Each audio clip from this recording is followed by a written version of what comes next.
இவர் ஒரு சாதாரண ஒரு துணை நடிகர், சிவகார்த்திகேயன் மாதிரியான எல்லா பெரிய நடிகர்களையும் போய் அப்ரோச் பண்ற அளவுக்கு இருக்கும்போது இவரோட அந்த பழக்க வழக்கம் அந்த எல்லாமே ரொம்ப பெருசா இருக்கு. இது எப்படி சாத்தியமாச்சு? இல்லை, பழக்க வழக்கம்னா இப்போ ஒருத்தரை பார்க்க போகிறப்போ ஏன்னா இவர் தெரிஞ்ச முகம், பெரிய ப்ளஸ் இவர் தெரிஞ்ச முகம்.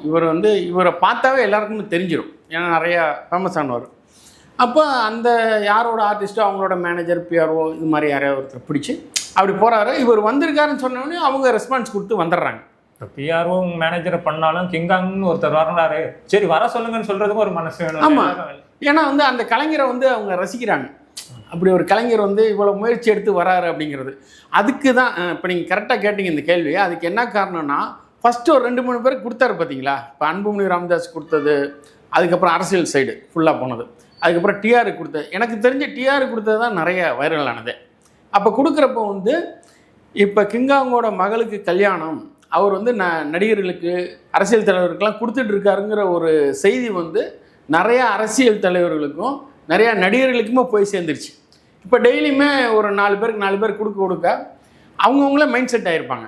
இப்போ அடுத்து நமக்கும் வரலாம் அப்படிங்கிறது இருக்கும்.